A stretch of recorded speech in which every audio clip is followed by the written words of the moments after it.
لا حول ولا قوة إلا بالله العلي العظيم. أعوذ بالله من الشيطان الرجيم. بسم الله الرحمن الرحيم. الحمد لله رب العالمين. الصلاة والسلام على أشرف الأنبياء والمرسلين خاتم النبيين سيدنا ومولانا أبي القاسم محمد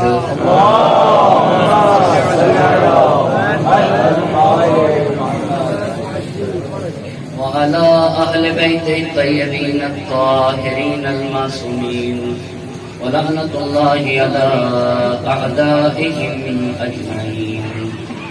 أما بعد فقد قال الله سبحانه تبارك وتعالى في كتابه الحكيم وقوله الحق. بسم الله الرحمن الرحيم.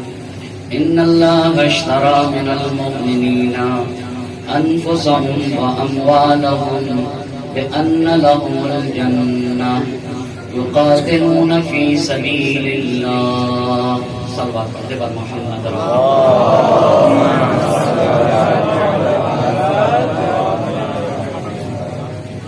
عشر مجالس کی چوتھی گفتگو ہے اور عنوان کی سخن ہے کربلا گام بگام. اس عنوان پر گفتگو کرنے کے لیے قرآن کریم کی جس آیے کریمہ کو پڑھنے کا شرف حاصل کیا ہے اس میں اللہ کا ارشاد ہو رہا ہے ان اللہ اشتری من المؤمنین انفسهم واموالهم بان لهم الجنہ. اللہ نے صاحبان ایمان سے ان کے نفوس اور مال کو خرید رکھا ہے اور اس کے مقابل میں انہیں جنت دی ہے. یہ صاحبان ایمان یقاتلون فی سبیل اللہ، ان کی خاصیت یہ ہے کہ راہ خدا میں جہاد کرتے ہیں اور راہ خدا میں قتال کرتے ہیں. فیقتلون ویقتلون، تو جب راہ خدا میں قتال کرتے ہیں تو نتیجہ یا تو وہ قتل کرتے ہیں یا قتل کیے جاتے ہیں. وعدن علیہ حقا فی التوراۃ والانجیل والقرآن. یہ اللہ نے وعدہ دے رکھا ہے کہ جو بھی ہماری راہ میں اپنی جان اور مال قربان کرے گا ہم اسے جنت دیں گے. یہ توریت میں بھی وعدہ کیا ہے، انجیل میں بھی اس کا وعدہ ہے اور قرآن کریم میں بھی یہ وعدہ موجود ہے. ومن اوفی بعہدہ من اللہ، اور اللہ سے زیادہ وعدے کی وفا کرنے والا دوسرا ہو ہی کون سکتا ہے. فاستبشروا ببیعکم الذی بایعتم بہ. تو جن لوگوں نے خدا سے ایسا معاملہ کر رکھا ہے ایسے لوگوں کو یہ تجارت مبارک ہو. وہ کون لوگ ہیں؟ التائبون العابدون الحامدون السائحون الراکعون الساجدون الآمرون بالمعروف والناہون عن المنکر. جو سماج اور معاشرے میں پہلے تو جو آپ توبہ سے اپنے وجود کو پاک و پاکیزہ کرتے ہیں، التائبون العابدون الحامدون السائحون الراکعون الساجدون. اتنی مرحلوں کو طے کرنے کے بعد اب آتے ہیں اصلاح کے لیے الامرون بالمعروف ہے، آتے ہیں سماج اور معاشرے میں اچھائیوں کو پھیلاتے ہیں. والناہون عن المنکر، سماج اور معاشرے سے برائیوں کا خاتمہ کرتے ہیں. والحافظون لحدود اللہ، اور یہ وہ لوگ ہیں جو دین الہی کی حفاظت کرتے ہیں. اب غور طلب بات یہ ہے کہ صاحب ایمان کی یہ خاصیت ہے کہ جان اور مال سب راہ خدا میں خرچ کر دیتا ہے، لٹا دیتا ہے. تو بنیادی سوال یہ ہے کہ جب امام عالی مقام مدینہ چھوڑ رہے تھے مدینہ چھوڑ رہے تھے نا. اس آیت کے مصادیق میں سے ایک بارز مصداق سید الشہداء سائے کریمہ کے مدینہ چھوڑ رہے تھے.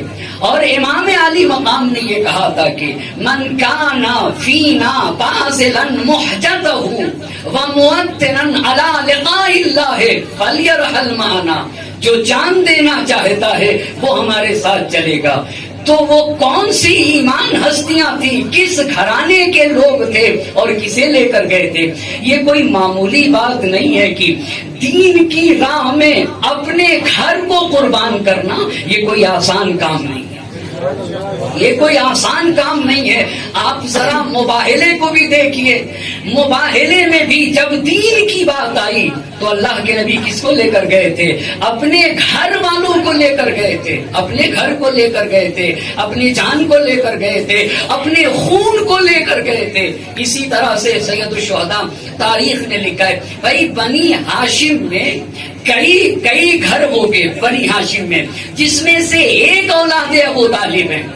اولاد ابو طالب کی جتنی برجستہ شخصیتیں تھیں صرف ایک ام ہانی بنت ابو طالب ہیں جو جناب علی مرتضیٰ کی بہن ہے, مولا کائنات کی بہن جناب ابو طالب کی بیٹی ام ہانی بڑھاپے کی وجہ سے مدینے میں رہی.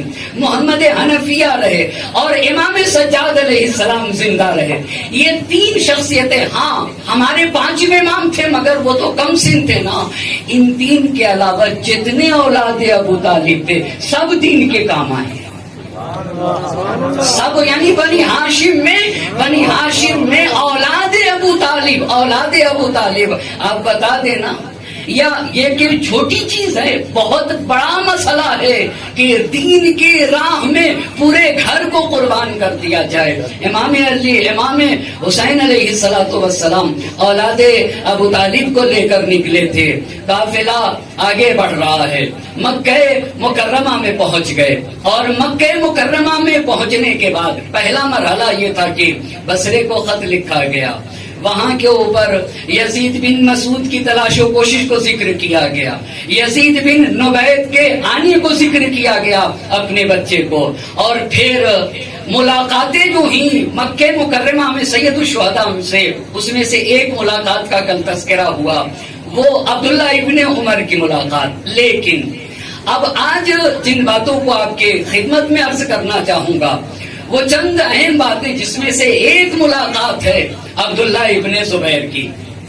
تاریخ میں جو لوگ سید الشہداء سے ملے ہیں نا ان میں سے ہر ایک نے سید الشہداء کو روکا ہے, مگر صرف ایک شخص چاہتا تھا کہ یہ جلدی سے مکہ مکرمہ خالی کرے اور یہی عبداللہ ابن زبیر ہے. تو پھر عبداللہ ابن زبیر ہے کون, ایک مختصر سا تعارف اور پھر میں اپنی گفتگو کو آگے بڑھاتا ہوں. زبیر نبی گرامی حضرت محمد مصطفیٰ صلی اللہ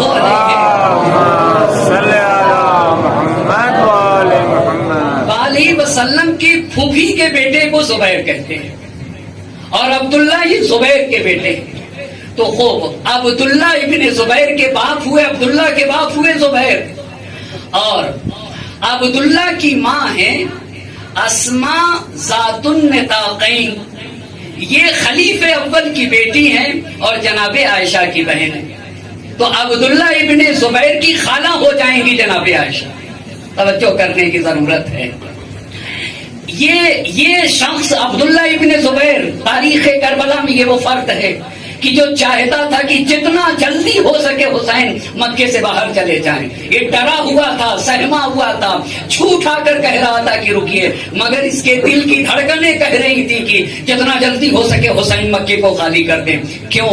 بہت توجہ کرنے کی ضرورت ہے اور یہاں رک کے سوچنے کی ضرورت ہے. ممکن ہے ظاہری اعتبار سے کوئی دیکھے تو آپ دیکھیے دونوں لوگ مدینے سے نکلے, امام حسین بھی نکلے, عبداللہ ابن زبیر بھی نکلا. دونوں نکلے یا نہیں نکلے؟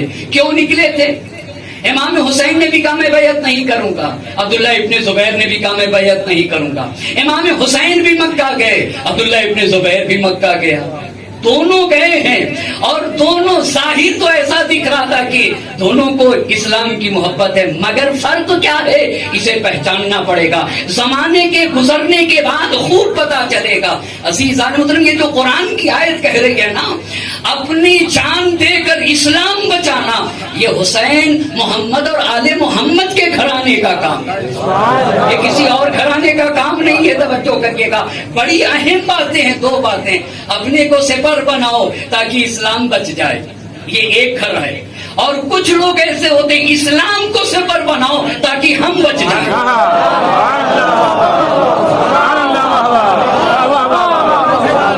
کعبے کو سپر بناؤ تاکہ ہم بچ جائیں، کعبے کو سپر بناؤ تاکہ ہمیں حکومت مل جائے، کعبے کو سپر بناؤ تاکہ ہماری شخصیت بچ جائے، مگر خدا کی قسم جانے قربان ہو زہرا کے لال پہ، اپنی جان کو سپر بنا دو تاکہ کعبہ بچ جائے۔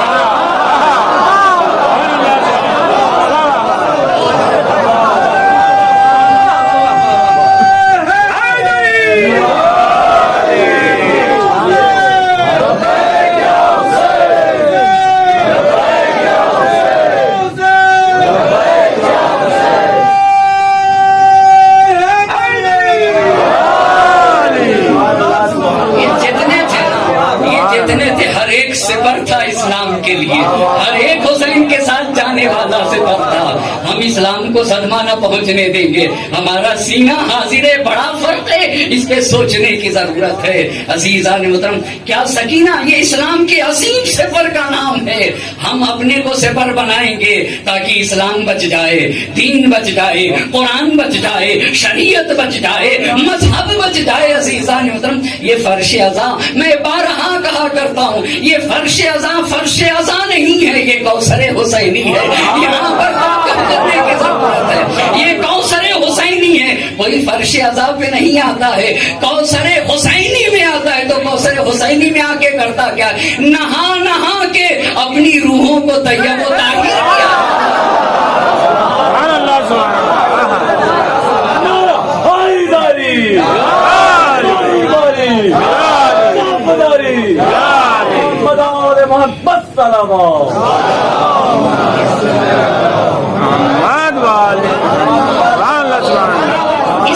اسے بیان کرنے کی ضرورت ہے کہ کسی کو یہ شبہ نہ ہونے پائے کہ دونوں اسلام کی محبت میں نکلے تھے، دونوں اسلام کی ہرگز نہیں۔ عزیزان محترم، یہ فرق واضح ہونا چاہیے۔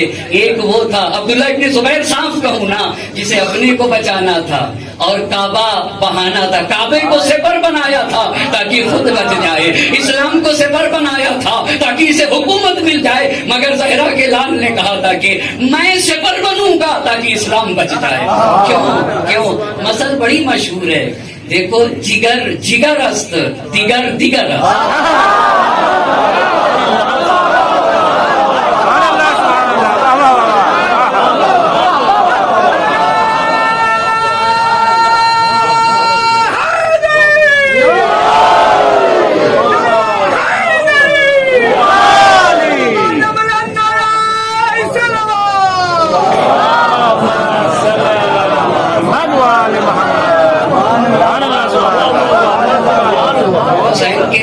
سیچا تھا، حسین کے نانا یہ دین لائے تھے، حسین کے بابا نے بچایا تھا، مٹ رہا ہے تو جگر ہی کو افسوس ہوگا، اسی لیے تو کہا تھا جب تک خون کا آخری قطرہ جسم میں باقی رہے گا حسین دین کے تحفظ کریں گے۔ ایسے ہی تھوڑی کہا ہے معین الدین چشتی اللہ مقامہ نے، شاست حسین دینست حسین دیوانست حسین، سرداد نداد در دست دست در دست یزید، حقا کی بنا لا الہ است حسین۔ قسم باللہ الجبار وبمحمد المختار وبعلي الكرار وفاطمة ابنة الأطهار، نحن قوة محمدية علوية فاطمية حسنية حسينية سجادية باقرية جعفرية كاظمية رغبية جوادية تقوية عسكرية مهدوية زينبية لن نرجع. لبيك يا حسين، لبيك يا حسين، لبيك يا حسين. حبيب علي حبيب علي محمد آل محمد صلى الله عليه وسلم.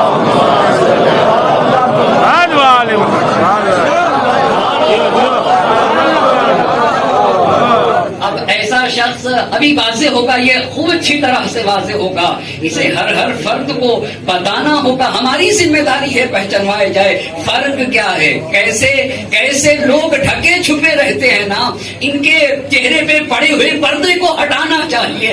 آئیے یہ شخص آ کر کہہ رہا تھا، یہ شخص آ کر امام حسین سے مکہ مکرمہ میں کہہ رہا تھا، آقا مجھے پتہ نہیں، معلوم نہیں ہے کہ آخر ہم لوگوں نے لوگوں کو کیوں چھوڑ دیا اور ان کے سروں سے اپنے ہاتھ کیوں اٹھا لیے۔ حکومت کا حق تو ہمیں ہے، توجہ کریے گا، حکومت کا حق ہمیں نہ بنی امیہ کو۔ آپ یہ بتائیے آپ کیا کرنا چاہتے ہیں؟ عبداللہ ابن زبیر حسین سے پوچھ رہے ہیں آپ کیا کرنا چاہتے ہیں؟ تو امام علی مقام نے کہا کہ کوفے میں میرے شیعہ ہیں، اشراف اور بزرگان کوفے نے مجھے خط لکھا ہے، میں کوفہ جانا چاہتا ہوں اور اللہ سے خیر کا طالب ہوں۔ اب سنیے گا، فوراً عبداللہ ابن زبیر بولا کہ اگر میرے بھی شیعہ ہوتے کوفہ میں اور میرے بھی بلانے والے ہوتے تو میں ہرگز اس امر سے منصرف نہ ہوتا، میں بھی چلا جاتا، مگر فوراً ڈر گیا۔ توجہ کریے گا، کیوں؟ اس لیے کہ یہ بات تو بتا رہی، ہاں جلدی آپ جائیے، یہ تو یہی نا یہ جملہ کہ اگر میرے ہوتے شیعہ تو میں چلا جاتا، ہرگز منصرف نہ ہوتا، یعنی آپ تشریف لے جائیے۔ یہ دلالت التزامی بالدلالت الالتزامیہ، یہ بھی تو مفہوم تھا اس کا، آپ لیکن فوراً ڈرا کہ کہیں میں متہم نہ ہو جاؤں۔ توجہ کرنے کی ضرورت ہے، کہیں میں متہم نہ ہو جاؤں۔ تو کہا اگر آپ یہاں قیام کریں تو بہتر ہے، مگر خدا کی قسم ضمیر کو آواز کو پڑھنے والا حسین خوب سمجھ رہا تھا، خوب سمجھ رہا تھا۔ بس ایک مرتبہ کہا کہ ان ابی حدثنی، توجہ کرنے کی ضرورت ہے، ان ابی حدثنی ان بمکہ کبشا بہ تستحل حرمتها۔ توجہ کریے گے، میں نے پہلی یہ جملہ کہہ دیا نا، کچھ لوگ کعبہ کو سپر بناتے ہیں تاکہ خود بچ جائیں، تاکہ خود بچ جائیں۔ کام میرے والد نے اور خوب چن کے امام علی علیہ السلام کا نام لیا۔ ذرا امام حسین کو پہچاننے کی ضرورت ہے۔ کیوں مولا کی حدیث سنائی؟ کیوں مولا کی حدیث؟ اس لیے کہ جنگ جمل کا بانی یہی ہے، جنگ جمل کا بانی یہی ہے، اپنے باپ کو پھسلا کے لانے والا یہ، اپنی خالہ کو تیار کرنے والا۔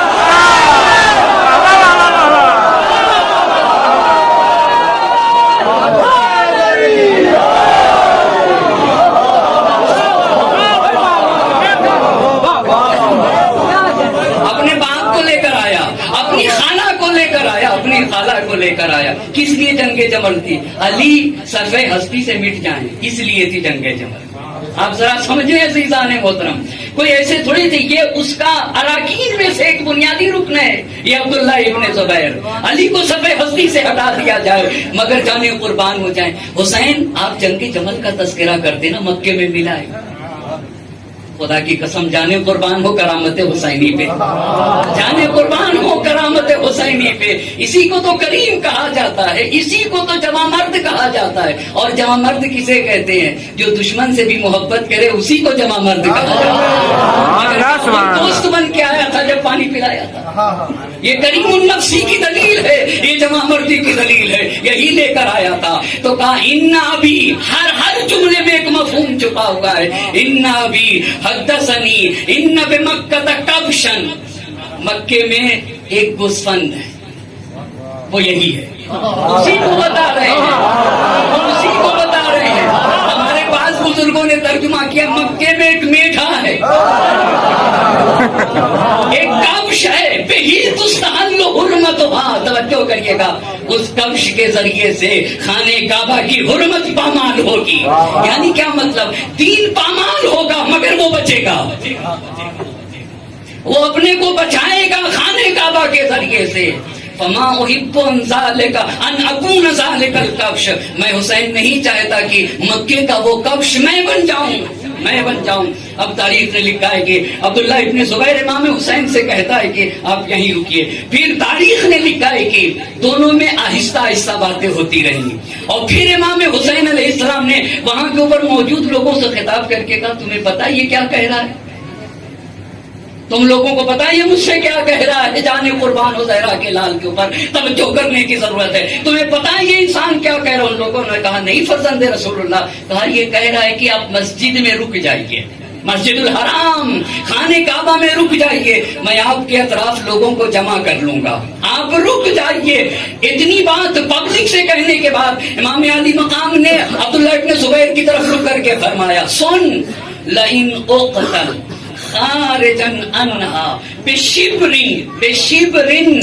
احب الی من ان اقتل فیہا. کہا اگر توجہ کریے گا حرم امن الہی میں حسین مارا جائے اور اس سے ایک بالشت باہر مارا جائے تو حسین پسند کرے گا کہ حسین ایک بالشت باہر مار دیا جائے.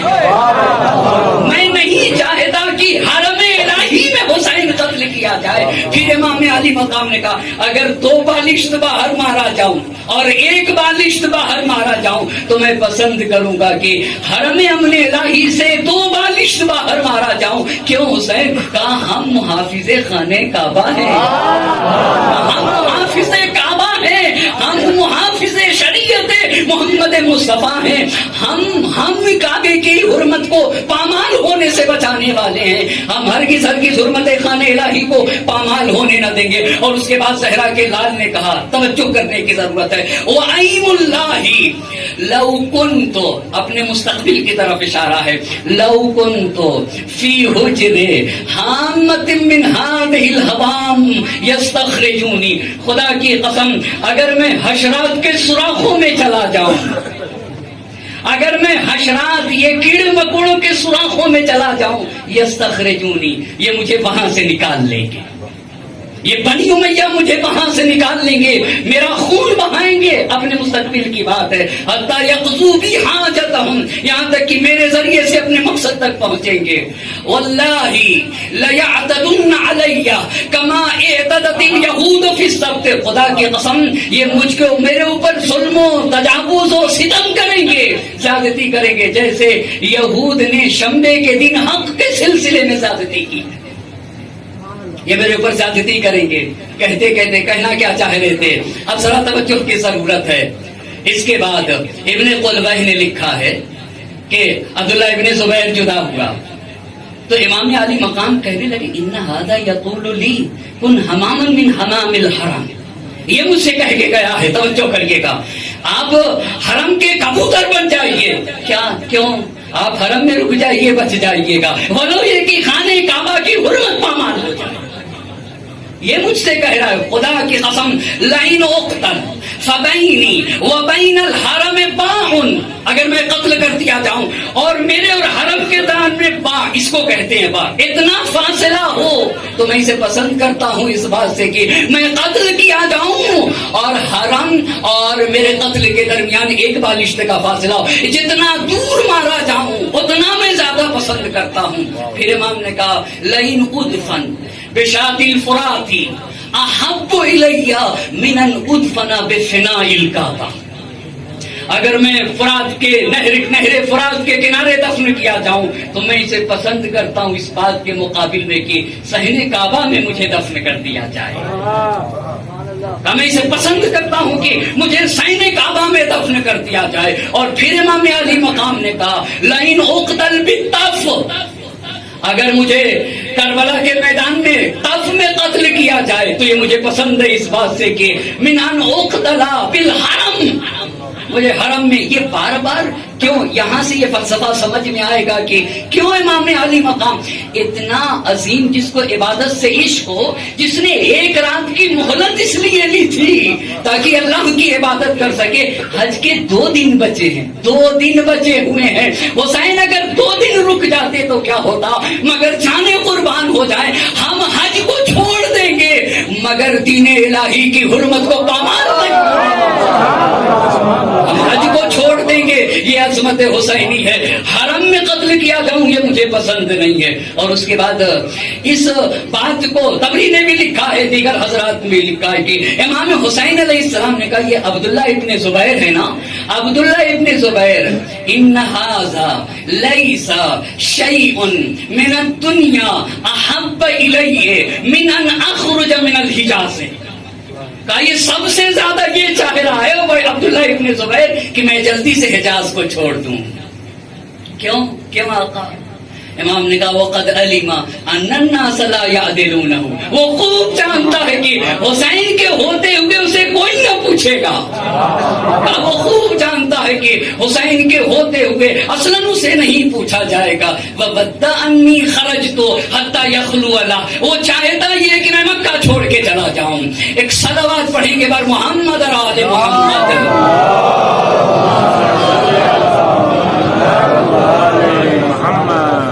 اتنی عظیم بات ہے, خدا کی قسم مجھے یاد آ رہے ہیں جوش کے ان اشعار کو میں بیان ضرور کرنا چاہوں گا.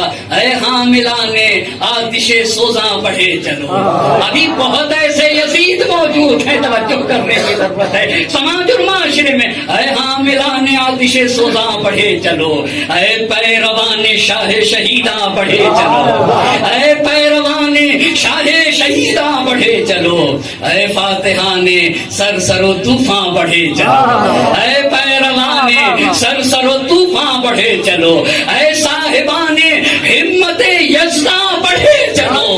اس کے بعد شمشیر شمر عصر کے سینے میں پھونک دو, ہاں جھونک دو یزید کو دوزخ میں جو. صلوات پڑھیے گا بر محمد اور آل محمد.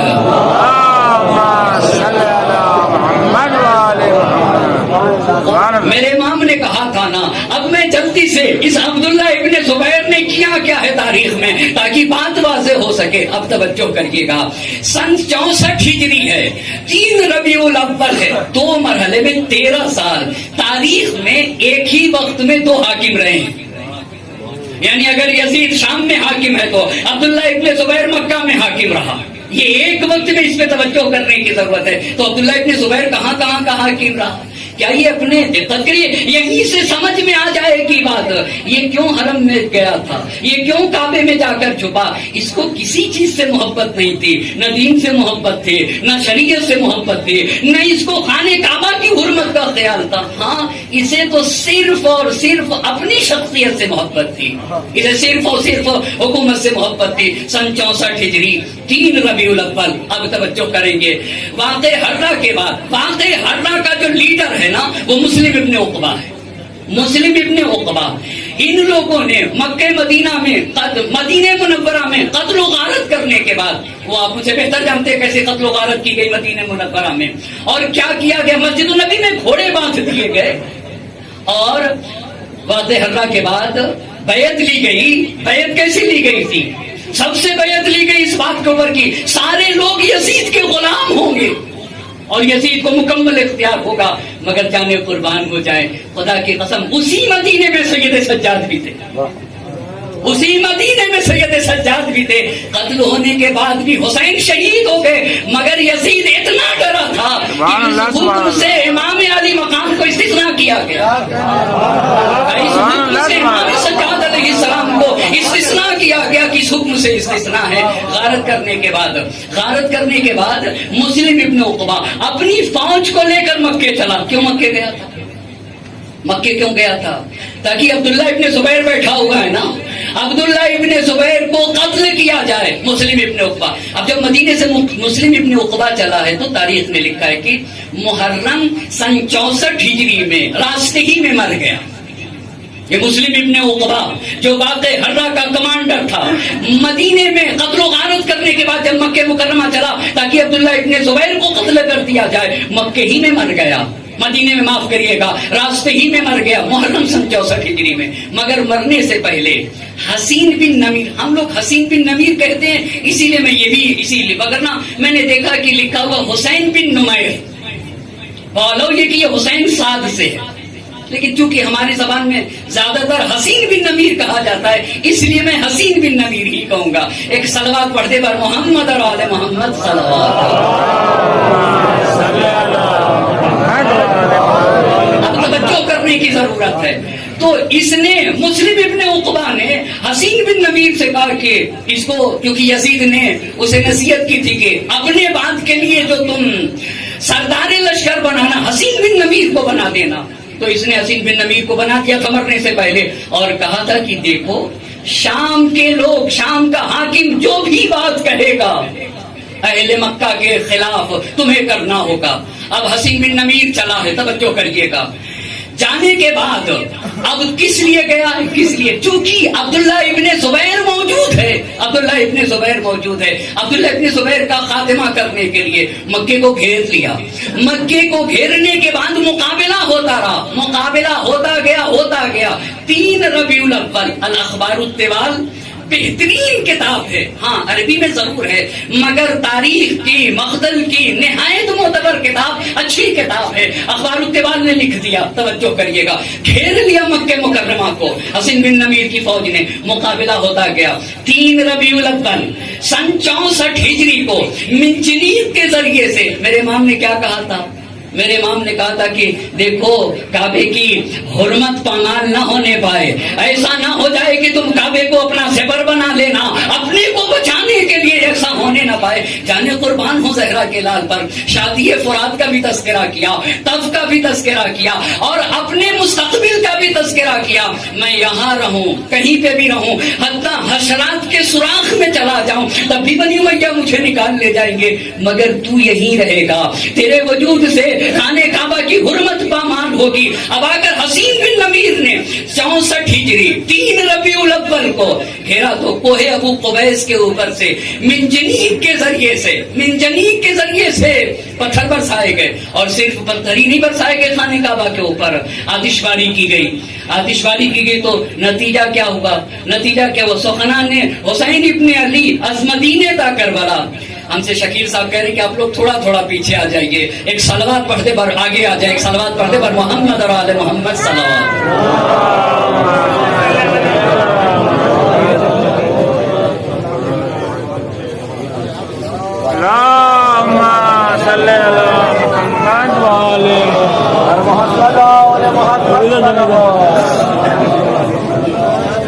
ایک اور صلوات پڑھتے پر محمد اور آل محمد.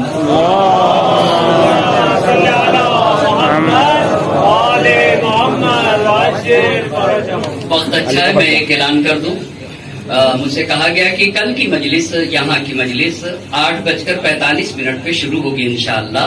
یہاں کی مجلس کے بعد مولانا سمر صاحب قبلہ کے یہاں کی مجلس ہوگی 8:45 پہ. ایک صلوات کا سہارا دے پر محمد اور آل محمد صلوات.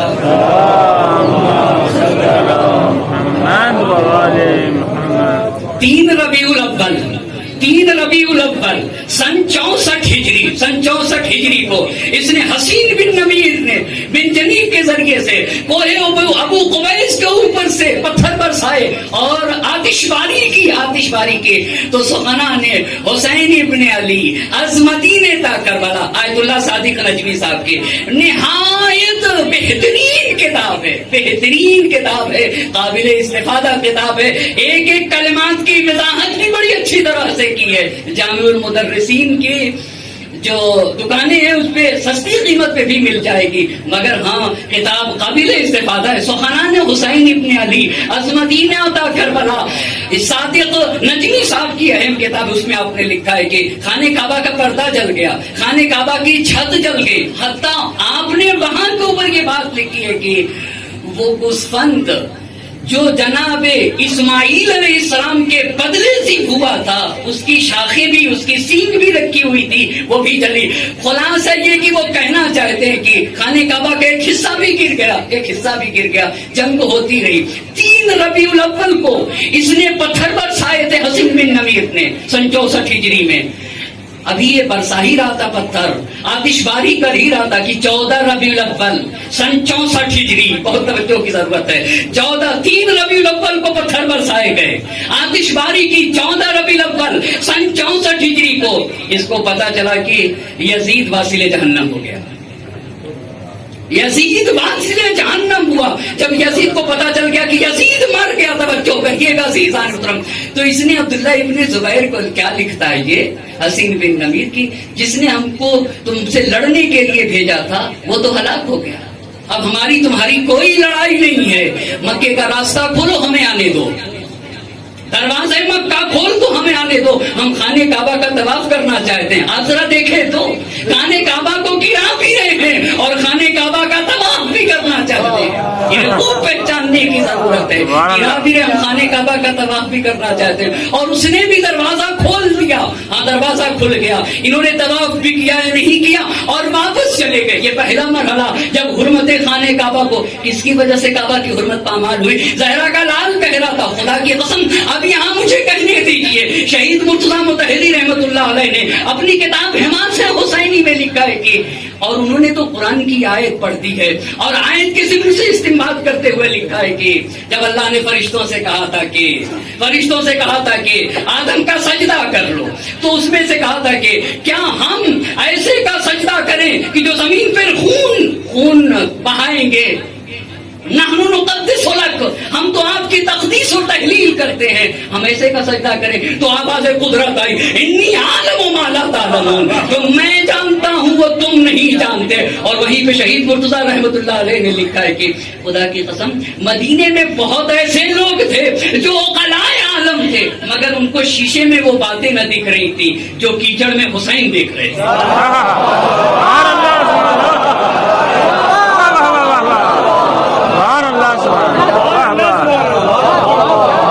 کی قسم اما حسین بھی مدینے میں اور مکے میں، مگر مدینے میں زہرا کا لال شام میں ہونے والی کثافتوں کو خوب واضح طرح سے پڑھ رہا تھا. لوگ کہہ رہے تھے آپ نہ جائیے، مگر حسین انکار کر کے یہ بتانا چاہ رہے تھے انی عالم ما لا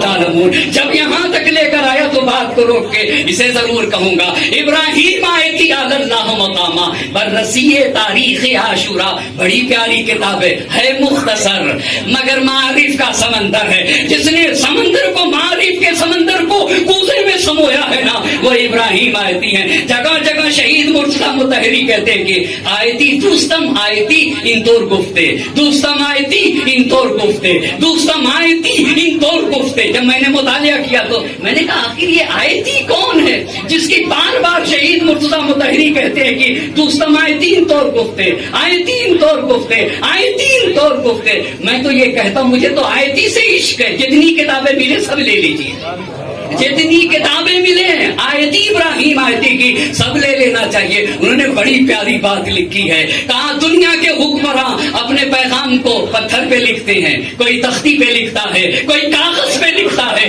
مگر زہرا کے لال نے نہ پتھر پہ لکھا، نہ تختی پہ لکھا، نہ کاغذ پہ لکھا. توجہ کریے گا عزیزان محترم، بڑے دنیا کے بادشاہوں نے اپنے پیغام، میری اتنی بیویاں تھی، اتنا مال تھا، اتنی جائیداد ہے، مگر جب پتھر پہ لکھا وہ سمجھ رہے تھے کہ پتھر باقی رہے گا، پیغام بھی باقی رہے گا. کہا خاک کے ملبوں میں سب ڈھک گیا، خاک کے ملبوں میں سب ڈھک گیا. مگر زہرا کے لال نے کہا کہ اگر اپنا پیغام پتھر پہ لکھتا ہوں تو پتھر توڑ دیے جائیں گے، خاک کے ملبے میں ڈھک دیا جائے گا. اگر تختی پہ لکھتا ہوں تو تختی توڑ دی جائے گی، اگر کاغذ پہ لکھتا ہوں تو کاغذ پھاڑ دیا جائے گا. تو میں اپنا پیغام، اور پھر کہتے ہیں کہ حسین نے جان بوجھ کر اپنا پیغام روشنائی سے نہیں لکھا ہے، اپنا پیغام کسی سے نہیں لکھا. کہا ایسی روشنائی سے لکھا ہے جو کبھی نہ مٹے. وہ کون سی؟ کہا خون سے لکھا ہے، خون سے اپنا پیغام. اور کہا جان بوجھ کر اپنا پیغام خون سے لکھا، اس لیے کہ خون کا رنگ اتنا مستحکم ہوتا ہے جو کبھی مٹتا ہی نہیں ہے، کبھی مٹتا نہیں ہے. ابھی بات کہنے سے پہلے اس بات کو وہ کہتے جب دو قبیلے عہد و پیمان باندھتے تھے اور انہیں بتانا ہوتا تھا کہ یہ عہد و پیمان کبھی نہیں ٹوٹنے والا ہے، تو خون لاتے تھے ایک ظرف میں رکھ کے، اور دونوں لوگ اپنے ہاتھ کو اس خون میں ڈالتے تھے اور ہاتھ رنگین ہوتا تھا یہ اس بات کی علامت ہوتی تھی کہ ہم میں جو عہد و پیمان ہے نا یہ کبھی ٹوٹنے والا نہیں ہے، یہ کبھی ختم ہونے والا نہیں ہے۔ تو زہرا کے لال نے جان بوجھ کر اپنا پیغام خون سے لکھا، یہ ان کے الفاظ ہیں، جان بوجھ کر خون سے لکھا، اور جان بوجھ کر تختی پہ نہ لکھا، پتھر پہ نہ لکھا، کاغذ پہ نہ لکھا، نہ لکھا زہرا کے لال نے تاکہ کوئی تختی نہ توڑ سکے، کوئی کاغذ نہ پھاڑ سکے، اور کوئی پتھر ملبوں میں دفن نہ کر سکے۔ تو آج کیوں ہر گھر میں وہی استقامت کی بات ہے، وہی عزت کی بات ہے، وہی کرامت کی بات ہے، اسی طہارت کی بات ہے؟ یہ پیغام پہنچا کہاں سے؟ موتن فی عز خیر من حیات فی ذل، ذلت کی زندگی سے عزت کی موت بہتر ہے۔ الموت اولا من رکوب العار والعار اولا من دخول النار، الا ترون ان الحق لا يعمل به وان الباطل لا يتناهى عنه ليرغب المؤمن في لقاء الله حقا حقا انی لا ارى الموت الا سعادة ولا الحیات مع الظالمین الا برما۔ وہ زندگی نہیں جہاں سالم اور حسین ایک ساتھ جیے۔ یہ پیغام گھر گھر میں پہنچا کیسے؟ کہا خدا کی قسم، اب ابراہیم آیتی صاحب کے جملے کو سنیے گا، کہا خدا کی قسم کریم حسین نے، زہرا کے لال حسین نے عمدن اپنے پیغام کو خون سے لکھا مگر ہوا کے دوش پہ لکھا۔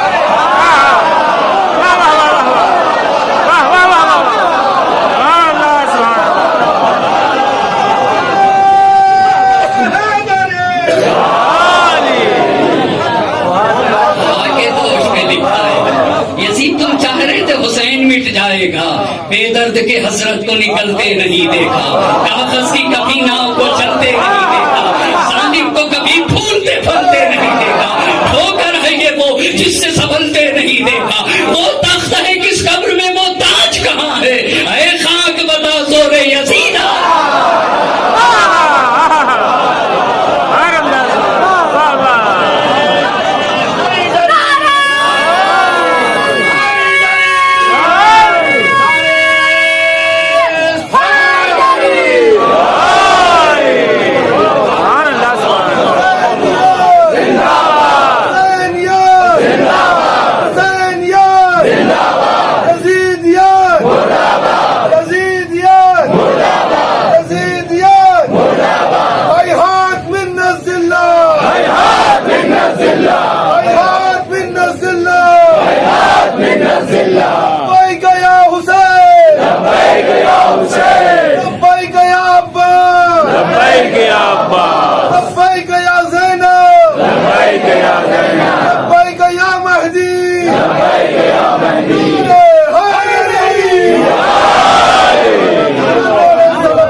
نے اپنے پیغام کو لکھا ہے اس طریقے سے، امین امانت دار ہوا کے دوش میں لکھ دیا، اور ہوا نے بھی ہر صاحب ایمان کے دل تک حسین کا پیغام امانت داری سے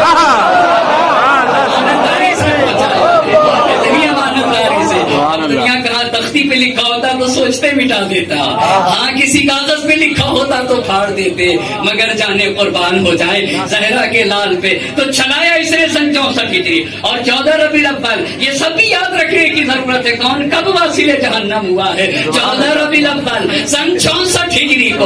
دوسرا یاد رکھیے گا، شہادت حسین کے بعد 13 سال میں دو مرتبہ خانے کعبہ پہ حملہ ہوا، ایک سن 64 ہجری میں، دوسرا سن 73 ہجری جب حجاج ابن یوسف ثقفی اور عبد الملک بن مروان حاکم ہے، حجاج بن یوسف ثقفی کو بھیجا گیا۔ کیوں بھیجا گیا تھا؟ تاکہ عبداللہ ابن زبیر کو جانے قربان ہو جائے۔ یہاں سے سمجھ دیکھیں، زمانہ گزرنے کے بعد حقیقتیں سمجھ میں آتی ہیں، زمانہ گزرنے کے بعد اس وقت شاید نہ سمجھ پاتا، کوئی ہوتا تو یہ کہتا دونوں اسلام کو بچانے کے لیے نکلے تھے۔ کہاں دونوں نکلے تھے؟ ایک کعبہ کو گرانے کے لیے، اپنے کو بچانے کے لیے نکلا تھا، مگر ایک اپنے جان دینے کے لیے دین کو بچانے کے لیے، اپنی جان دینے کے لیے نکلا تھا. تبھی تو کہہ رہا تھا اگر میں حشرات کے سوراخ میں چلا جاؤں تو یستخرجونی، یہ لوگ مجھے نکال لیں گے. 73 میں حجاج ابن یوسف ثقفی نے 5 طرف سے مکے میں 5 طرف سے منجنیق کے ذریعے سے حملہ کیا خانہ کعبہ کے اوپر. 5 طرف سے، ایک طرف سے نہیں، پتھر برسائے. اور 73 میں تو حد ہو گئی. یہ عبداللہ ابن زبیر جا کر خانہ کعبہ کے اندر چھپ گیا. خانہ کعبہ کا، اور 73 میں یہ مارا گیا ہے. یہ 73 کے اندر مارا گیا. اس میں بعض مورخین نے لکھا ہے کہ پورا کعبہ ویران ہو گیا. بھائی جلنے کی بات تو دور کی ہے کہ پردہ کعبہ جل جائے، خانہ کعبہ کی چھت جل جائے، اس لیے کہ وہ بھی تو لکڑی کی ہے، چھت جل جائے، دیگر چیزیں، دیگر وسائل جل جائیں. تاریخ نے تو یہاں تک لکھ دیا کہ اس کی وجہ سے پورا خانہ کعبہ ویران ہوا. خانہ کعبہ ویران ہوا. زہرا کے لال سمجھاتے جا رہے تھے کہ دیکھو تمہاری وجہ سے حرمت کعبہ پامال نہ ہو پائے، مگر متوجہ نہ ہوگا تو یہ ہے کون عزیزان محترم. خلاصہ تو کروں اس کا تاکہ بالکل بات واضح ہو سکے. میرے ایک دوست نے کہا کہ آپ نتیجہ بھی اور زیادہ واضح کر کے کر دیا کریں. ایک صلوات پڑھتے بار محمد اور آل محمد صلی اللہ.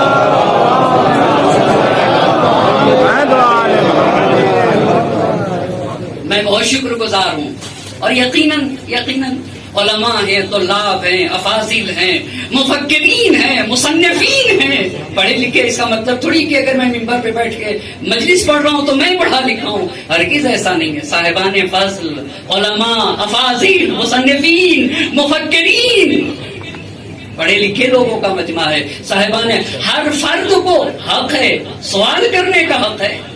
یہ قوم کی مجلسوں کا معیار رہا ہے. ہم نے اپنے ابتدائی دور میں دیکھا یہاں یہ معیار ہے ہمارے قوم کی مجلسوں کا، تاکہ یہ معیار قائم رہنا چاہیے کہ ہر کوئی آ کر ہر بات ممبر سے نہ پڑھے.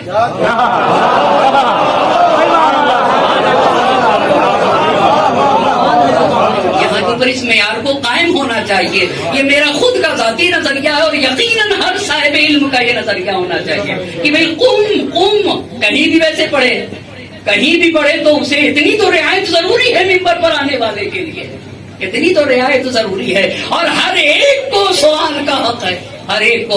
ہاں سل تفقہن، یہ ضروری ہے. سیکھنے کے لیے سوال ہونا چاہیے، اکڑ دکھانے کے لیے سوال نہیں. یہ بھی میرے مولا نے بتایا ہے، یہ بھی میرے مولا نے بتایا. سل تفقہن، سیکھنے کے لیے سوال ہوگا، لیکن تعنتاً اکڑ دکھانے کے لیے سوال نہیں ہونا چاہیے. آئیے عزیزان محترم، یہ ہے کون، یہ ہے کون، اور بھی تھوڑا سا واضح کر دوں تاکہ بالکل اپنی بات کو واضح کرتا چلوں، تاکہ بالکل میری بات واضح ہو سکے. امام عالی مقام کی شہادت کے بعد اس نے مکہ میں، یہ تو جاتے ہی مکہ میں اس نے کوشش شروع کر دی تھی اپنے کو حکومت تک پہنچنے کے لیے. امام عالی مقام کی شہادت کے بعد اب دیکھا کہ پورا حجاز خالی ہے، کوئی رقیب ہی نہیں ہے، کوئی رقیب ہی نہیں ہے. لہذا اس نے جو ہے پرچم میں مخالفت بلند کر دیا، یزید کے مقابل میں کھڑا ہو گیا. اہل حجاز نے بیعت کر لی اس کے ہاتھوں کے اوپر. اور صرف اہل حجاز نے نہیں، مورخین نے لکھا ہے کہ یمن کے لوگوں نے، عراق کے لوگوں نے اور حجاز کے لوگوں نے، یہ سب کے سب موتی ہو گئے. اور پتہ ہے کتنا طویل بنائی حکومت. سن 64 تک یزید بھی نہ گرا سکا. سن 64 تک کہاں گرا سکا؟ سن 64 کے بعد دیگر اموی حکمراں سن 73 تک وہ بھی نہ گرا سکے، وہ بھی نہ گرا سکے. اتنی طویل، یہ پہلی بات. اور یہ تھا کون؟ اس کو ذرہ برابر پیغمبر پاک اور نبی گرامی کے دین سے اور دین اسلام سے ذرہ برابر محبت نہ تھی.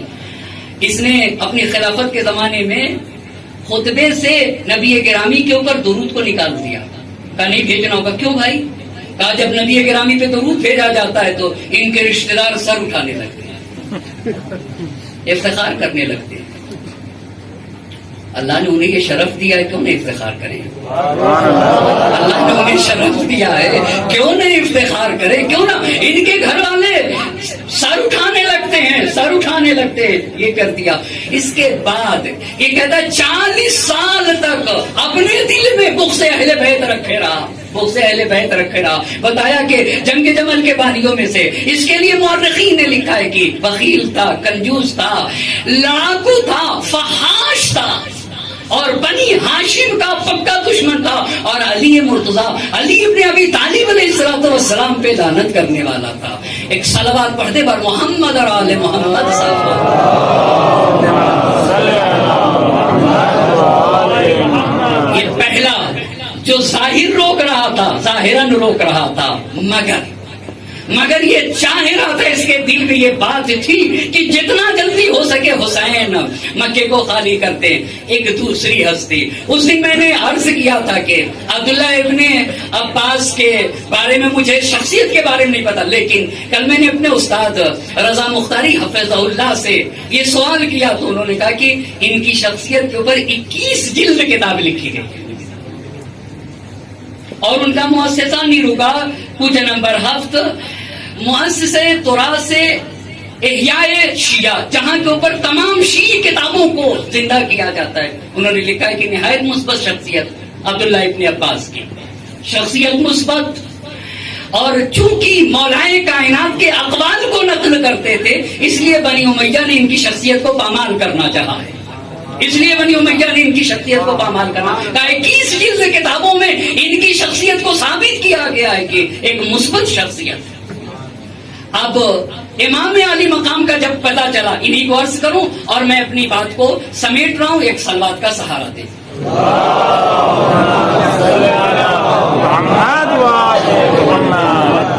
عبداللہ ابن عباس آ گئے. حسین یا ابن عم، یہ خبر پھیلی ہوئی مکے میں کہ آپ عراق جا رہے ہیں. بین لی ما انت صانع، آپ مجھے بتائیے آپ کرنا کیا چاہتے ہیں. تو امام علی مقام نے عبداللہ ابن عباس سے کہا کہ 2-1 روز کے اندر میں عراق کی طرف روانہ ہو جاؤں گا. تو عبداللہ ابن عباس بولے کہ آپ یہ بتائیے کیا عراق کے لوگوں نے اپنے امیر کو قتل کر دیا ہے؟ کیا عراق کے لوگوں نے اپنی زمین کو اپنے اختیار میں لے رکھا ہے؟ کیا عراق کے لوگوں نے اپنے دشمن کو عراق سے باہر کر دیا؟ اگر ایسا کر دیا ہے تو بسم اللہ، اگر ایسا کر دیا ہے تو بسم اللہ بسم اللہ. لیکن اگر ان کے سروں پہ ان کا امیر اب بھی مسلط ہے، توجہ کی ضرورت ہے، اب بھی مسلط ہے، اور اس کے عمال ابھی بھی ٹیکس لے رہے ہیں عراق میں، تو لا آمنوا علیک ان یغروک ویخذلوک ویکذبوک ویخالفوک. تو مجھے ڈر ہے کہ وہ آپ کو دھوکہ دے دیں گے، وہ آپ کی مخالفت کریں گے، وہ آپ کی تکذیب کریں گے، وہ آپ کو تنہا چھوڑ دیں گے. آپ نہ جائیے، بہتر یہ ہے کہ نہ جائیے. یہ ابھی مخنف نے لکھا ہے، بہتر یہ ہے کہ آپ نہ جائیے. امام علی مقام نے کہا استغفر اللہ وانظر ما یکون.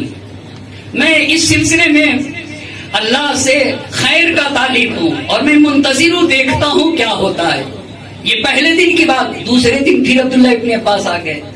عبداللہ ابن عباس آ کر کہتے یا ابن عم انی اتصبر ولا اصبر، صبر کرنا چاہ رہا ہوں، یعنی تظاہر بھی صبر کر رہا ہوں لیکن صبر نہیں ہوتا.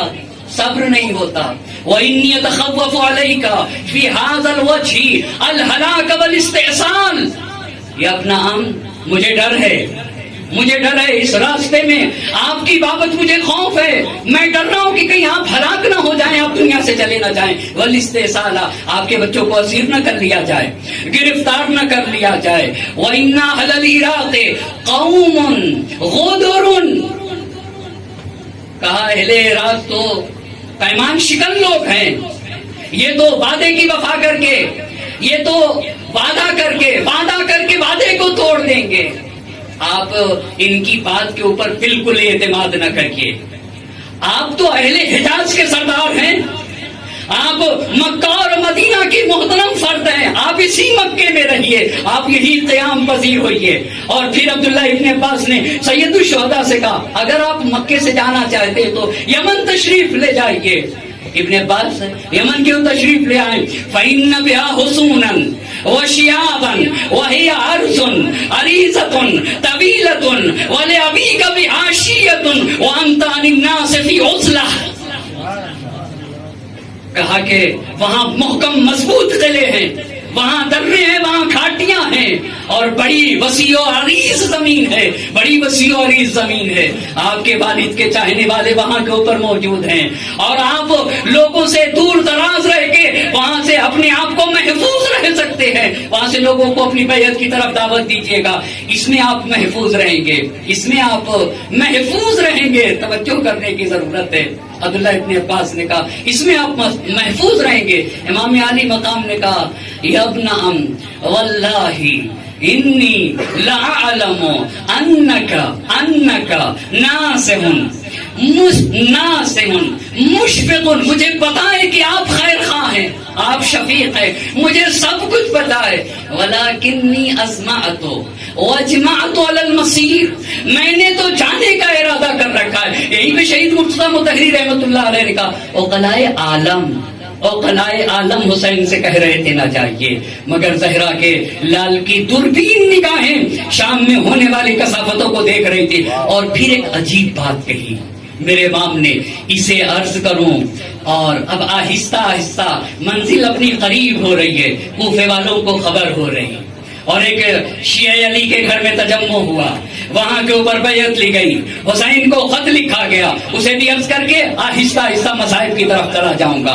امام علی مقام نے ایک جملہ کہا لا یدعونی لا یدعونی لا یدعونی، یہ لوگ مجھے چھوڑیں گے نہیں، حتی یستخرجونی، یہ لوگ نکال لیں گے مجھے، یستخرجو العلقۃ من جوفی، میرے خون کو میرے وجود سے نکال ڈالیں گے، اور اگر انہوں نے اذا فعلوا، اگر انہوں نے ایسا کیا تو سلط اللہ علیہم من یذلہم، اللہ ان کے اوپر ایسے کو مسلط کر دے گا جو انہیں ذلیل و رسوا کرے گا۔ اور کیسے ذلیل و رسوا ہوں گے؟ بہت معذرت کے ساتھ، اگر امام علی مقام نے یہ جملہ ارشاد نہ فرمایا ہوتا تو میں بھی آپ کی خدمت میں عرض نہ کرتا، حتی یکونوا اذل من فرام المرأہ۔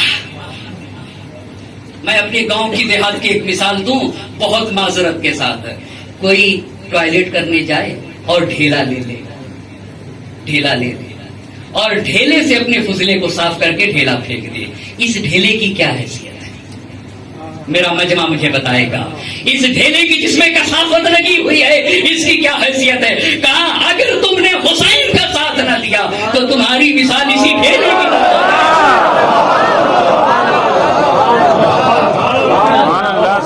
اس جیسی تو میں نے ترجمہ صحیح نہیں کیا، حتی یکونوا اذل من فرام المرأہ، اس سے زیادہ پست تر ہو جاؤ گے۔ یہ فرام المرأہ کیا ہوتا ہے؟ ایک صلوات پڑھنے پر محمد اور آل محمد۔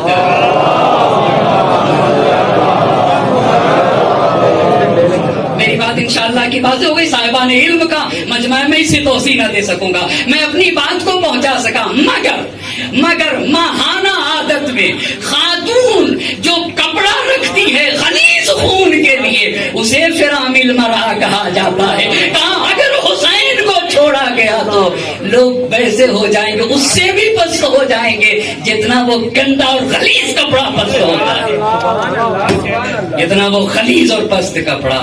خدا کی قسم یہ زہرا کا لال تھا، یہ حسین تھا۔ ہاشمی خون ایسے اثر ڈالتا ہے، ہاشمی جب خون ہوتا ہے، دنیا سوچتی ہے کہ آپ دیکھیں نا، چاہے وہ لبنان کی سرزمین ہو، وہاں پہ بھی ہاشمی خون ہے، وہاں پہ بھی خون کے اثرات کو میں بتانا چاہتا ہوں، وہاں پہ بھی ایران کی سرزمین پہ بھی ہاشمی خون ہے، عراق کی سرزمین پہ بھی ہاشمی خون ہے۔ خدا کی قسم خون تو اپنا اثر دکھا کے رہے گا، اور کہاں سے لیا ہے؟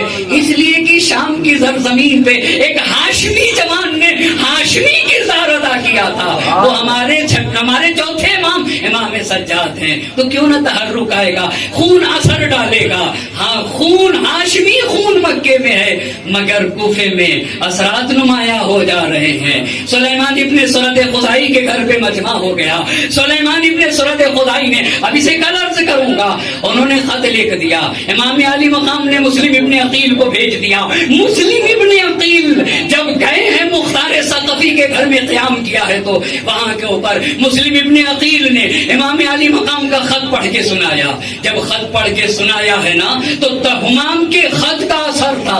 اگر امام چلے جائیں تو کیا اثر ہوگا؟ خط کا اثر یہ تھا. عابس ابن ابھی شبیب شاکری کھڑے ہو گئے اور کہنے لگے مسلم ابن عقیل سے کہ مجھے تو دوسروں کے بارے میں کچھ نہیں جانتا, میں اپنے خون کا ہر قطرہ دینے کے لیے راہ خدا میں تیار ہوں. کھڑے ہو کے سب سے پہلی تقریر, آپ کو پتا ہے دوسری تقریر کس نے کی؟ حبیب ابن مظاہر. حبیب ابن مظاہر کھڑے ہو گئے, تقریر نہ کیا, عابس کی تائید کی. جو عابس کہتے ہیں وہی میرا نظریہ ہے, جو عابس کہتے ہیں وہی میرا نظریہ ہے. حبیب کون ہے؟ حبیب کون ہے؟ تاکہ میں حبیب کے مصائب کی طرف چل سکوں. حبیب کہتے کسے ہے؟ بڑی عظیم ہستیاں ہیں دو. ماؤں کا بھی کیا کردار رہا ہے تاریخ میں. اگر کسی ماں نے کسی کا نام حر رکھ دیا تو وہ حر بن کے کامیاب ہوا, وہ حر بن گیا. اور اگر کسی کی ماں نے کسی کا نام حبیب رکھا تو وہ حبیب بن کے نکلا, وہ حبیب بن کے نکلا ہے. کیسا کردار رہا ہے ماؤں کا. تو حبیب کسے کہتے ہیں؟ بعض نے اکابرین تابعین میں سے لکھا ہے, بعض نے صحابی پیغمبر لکھا ہے, اور بعض نے لکھا ہے اصحاب سر امیر المومنین, اور بعض نے لکھا ہے کہ جنہیں علم بلایا اور منایا تھا اسے حبیب کہا جاتا ہے. جو آئندہ کی خبر دے دیتے تھے اسے حبیب کہتے ہیں. کوفے کا ایک واقعہ ہے اور یہیں سے جڑ جاؤں گا. کیا مقام ہے؟ حبیب کو حسین نے خط لکھا ہے, حبیب کو حسین نے خط لکھا ہے. مگر کوفے کی ایک جگہ ہے جہاں کے اوپر بنی سات جمع ہوتے تھے, وہاں پہ میثم تمار کھڑے تھے اپنا گھوڑا لیے ہوئے. اتنے میں حبیب آ گئے. تاریخ نے لکھا ہے کہ حبیب اور میثم تمار دونوں اتنا قریب ہوئے کہ دونوں کے گھوڑے کی گردنیں ایک دوسرے سے ٹکرا رہی تھی. اور حبیب نے میثم تمار سے کہا کہ میں ایک ایسے انسان کو دیکھ رہا ہوں کہ جس کے سر کے اوپر بال کم ہیں اور جس کا پیٹ نکلا ہوا ہے, مگر عمرو بن حریث کے گھر کے سامنے, عمرو بن حریث کے گھر کے سامنے اسے سولی پہ چڑھایا جائے گا. یہ حبیب کہہ رہے ہیں میثم تمار سے, اور اس کے پہلو کو زخمی کیا جائے گا اور اس کی زبان پھر کاٹ لی جائے گی, زبان کاٹ لی جائے گی تاکہ نبی اور آل نبی کے فضائل کو بیان نہ کر سکے. تو میثم تمار بولے کہ میں ایک ایسے انسان کو دیکھ رہا ہوں کہ جس کی کھال سرخ, جس کی کھال سرخ, جس کے دو گیسو ہیں, اور وہ نصرت حسین کے لیے قیام کرے گا. اسے کربلا میں قتل کر دیا جائے گا, مگر اس کا سر کوفے میں پھرایا جائے گا, اس کا سر کوفے میں پھرایا جائے گا, اس کا سر. یہ دونوں بات کر کے جدا ہو گئے. اتنے میں رشید ہجری آ گئے. رشید ہجری نے پوچھا کہ بھائی میثم تمار کا پتہ ہے, حبیب ابن مظاہر کا پتہ ہے؟ تو ان لوگوں نے کہا کہ ابھی وہ لوگ تھے ایسی ایسی باتیں کر رہے تھے. تو رشید ہجری نے کہا میثم تو ایک بات کہنا بھول گئے, ایک بات کہنا بھول گئے. وہ بات یہ تھی کہ کوفے میں جو حبیب کا سر لائے گا, جو حبیب کا سر کوفے میں لائے گا اسے 100 درہم زیادہ انعام دیا جائے گا, 100 درہم زیادہ انعام دیا جائے گا. جتنے لوگ تھے یہ سمجھ رہے تھے کہ یہ جھوٹ بول رہے ہیں, مگر سب نے گواہی دی ہے تاریخ میں کہ کچھ ہی دن گزرے تھے کہ یہ سارا واقعہ ہم نے اپنی آنکھوں سے دیکھا ہے. ایسا حبیب کوفے میں, ایسا حبیب. اور ایک دوست, بچپن کا دوست, نرغے آدھا میں گرنے کے بعد اپنے حبیب کو خط لکھ رہا ہے. میں نے مقتل کے الفاظ دیکھے ہیں, میں نے کبھی یہ نہ سنا تھا, کبھی یہ نہ سنا تھا, اور اس سے پہلے میں نے یہ بھی نہ پڑھا تھا. حبیب جب جانے کو تھے, میں اپنی جگہ کے اوپر عرض کروں گا, ان کی اہلیہ نے ایک شرط لگائی تھی, میرے آقا کے پاس جانا ہوگا تو میری نیابت میں بھی ایک عمل انجام دینا ہوگا. ایک مرتبہ نرغے آدھا میں گھر جانے کے بعد زہرا کے لال نے خط لکھا, من الحسین ابن العلی الی الرجل الفقیر, حسین غریب کی طرف سے ایک رجل فقیر کی طرف, اجرکم اللہ, اللہ کسی غم میں نہ رلا, قاصد خط لے کے چلا, آ گیا دروازے حبیب کے اوپر, ایک مرتبہ دستک دی. حبیب اپنی اہلیہ کے ساتھ کھانا کھا رہے تھے. ایک مرتبہ پوچھا کون؟ کہا انا رسول الحسین الیک, میں حسین کا قاصد ہوں. ارے میرے آقا نے مجھے یاد کیا ہے، میرے آقا نے مجھے، فرزند رسول نے مجھے یاد کیا، دروازہ کھولا، کیا دیکھا؟ حسین نے یاد کیا ہے، حسین کا خط تھا، آنکھوں سے لگا لیا، اپنے سر پہ رکھا، میرے آقا نے مجھے یاد کیا ہے، ایک مرتبہ لفافے کو کھول دیا، حبیب تم تو جانتے ہو نا رسول اللہ سے ہمارا رشتہ کیا ہے، اجرکم اللہ، اے حبیب تم ہی سب سے زیادہ ہمارے بارے میں جانتے ہو، حبیب ہم نر گئے آدھا میں گر گئے، ہم نر گئے آدھا میں گر گئے، اگر کچھ کر سکتے ہو ہماری نصرت کو چلے آؤ، اجرکم اللہ، حبیب گھر کے اندر آ گئے، ایک مرتبہ معصمہ نے پوچھا حبیب کیا بات ہے، زہرا کے لال نے یاد کیا ہے، کیا سوچتے ہو؟ ماحول پورا شوب ہے، ناقابندی ہو گئی ہے، میں کیسے حسین کی نصرت کو جاؤں؟ اتنا کہنا تھا کہ ایک مرتبہ حبیب کی بیوی کو جوش آ جاتا ہے، حبیب ارے میری چادر لے کے تم بیٹھو، میں حسین کی نصرت کو جاؤں، اجرکم اللہ، اللہ کسی غم میں نہ رلائے سوائے غم سید الشہداء کے، حبیب زہرا کا لال بلائے اور تم سوچ رہے ہو میری چادر اوڑھ کے تم بیٹھ جاؤ، میں حسین کی نصرت کو جاؤں گی، اجرکم اللہ، اللہ کسی غم میں نہ رلائے، حبیب نے کہا اے معصمہ میں تمہارا امتحان لے رہا تھا، مگر ہو سکتا ہے حسین بلائے اور میں حسین کی نصرت کو نہ جاؤں، اجرکم اللہ، اپنے غلام کو بلا لیا، کہا فلاں مقام پر گھوڑا لے کر وہاں رکے رہنا، میں کسی راستے سے ہوتا ہوا آؤں گا، اجرکم اللہ، غلام گھوڑے کو لے کر گیا، فلاں مقام پہ ٹھہرا ہوا تھا، حبیب نکلنا چاہ رہے تھے، وہ اب بات عرض کرنا چاہ رہا ہوں، حبیب نکلنا چاہ رہے تھے، مقتل کے الفاظ میں نے اپنی آنکھوں سے دیکھا ہے، ایک مرتبہ زوجہ حبیب نے کہا حبیب جاتے رہو میرے آقا کی خدمت میں، لیکن اتنا کام ضرور کرنا، قدم یدیہ ورجلیہ نیابۃ عنی، میری طرف سے میری نیابت میں میرے آقا کے ہاتھوں کا بوسہ دینا، ارے حبیب کی زوجہ کو کیا پتا ہاتھوں کے بوسہ دینے کی بات شہادت حسین کے بعد گھوڑے کی ٹاپوں سے لاش حسینی کو پامال کیا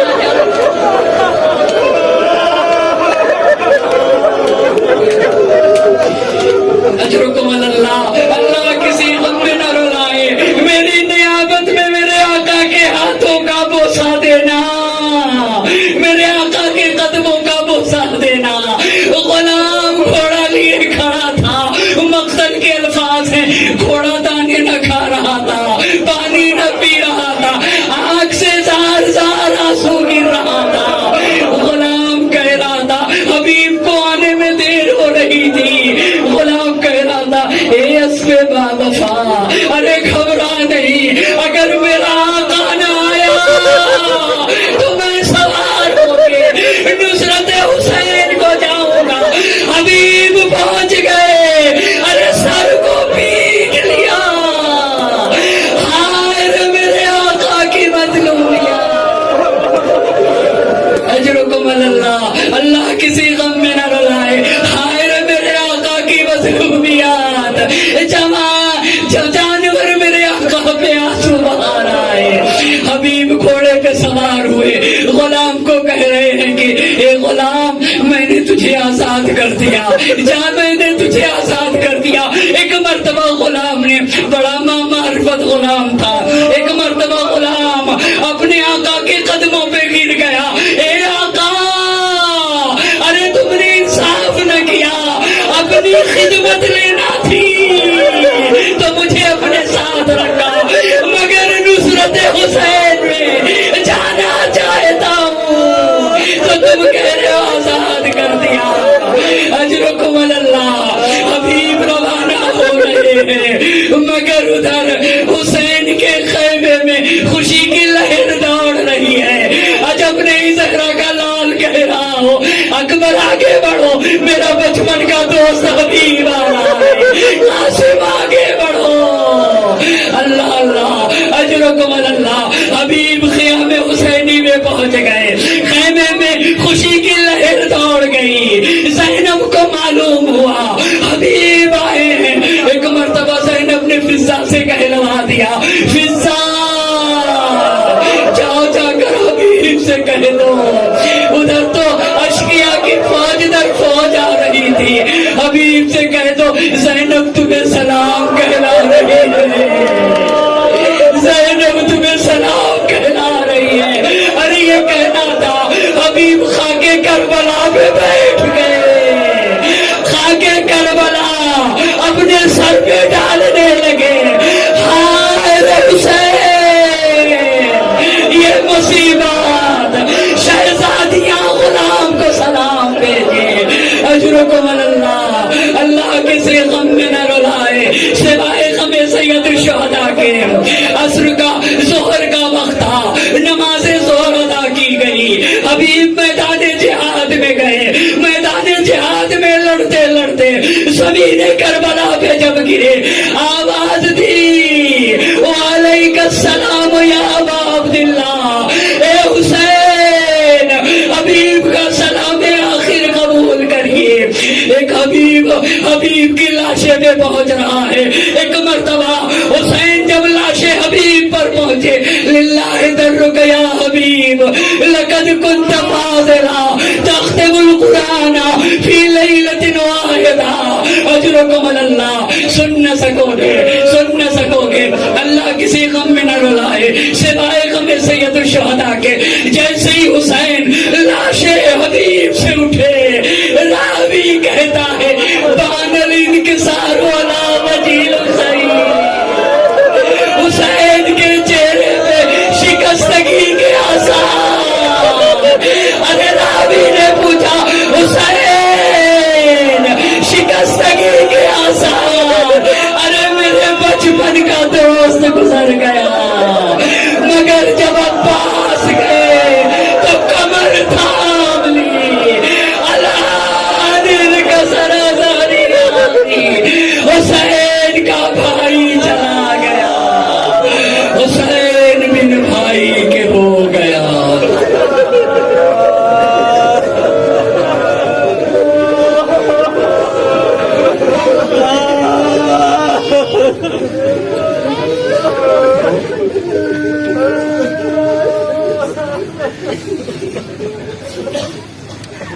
سيعلم الذين ظلموا أي منقلب ينقلبون إنا لله وإنا إليه راجعون۔